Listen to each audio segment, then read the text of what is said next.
ଯାହା ପାଖରେ ପଇସା ଅଛି ଝିଅ ପିଲାମାନେ କେବଳ ସେଇମାନଙ୍କୁ ଭଲ ପାଆନ୍ତି। ତ ତମେ ପଇସା କମଉନ। ଦେଖ ମୁଁ ଆଜି ସମସ୍ତଙ୍କୁ କହିଦେବାକୁ ଚାହୁଁଛି ଯେ ଏଇ ଯେଉଁ ତୁମର ସମୟଟା ଏଇଟା ହେଉଛି ଅତି ମୂଲ୍ୟବାନ ସମୟ। ଏହାକୁ ଜମା ବି ବର୍ବାଦ କରନି। ଏ ସମୟରେ ଯଦି ତୁମେ ପାଠ ପଢ଼ୁଛ ତ ବହୁତ ଭଲସେ ପାଠ ପଢ଼। ଯଦି ପାଠପଢ଼ାରେ ମନ ଲାଗୁନି ତ ଆଉ କିଛି କାମ ଦେଖ, ବ୍ୟବସାୟ ଦେଖ, କର୍ମ ଦେଖ। ଏମିତି କର୍ମ ଦେଖ ଯେଉଁ କର୍ମରେ ତୁମର ଫ୍ୟୁଚର୍ ଥିବ, ଯେଉଁ କର୍ମରେ ତୁମେ ଆଗକୁ ଯାଇପାରିବ, ଭଲ ପଇସା ମିଳୁଥିବ ଏବଂ ସେଇ ପଇସା ଗୁଡ଼ିକୁ ନେଇ ଭଲ କାମରେ ଲଗାଅ, ନିଜ ଭବିଷ୍ୟତ ଗଢ଼ିବାରେ ଲଗାଅ।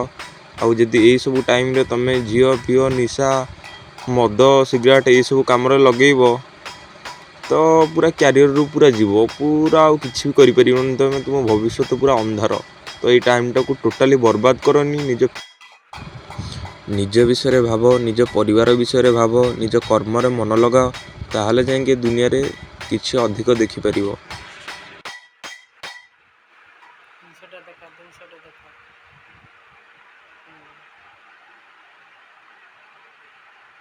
ଅଫ୍ କରିଦେଲି।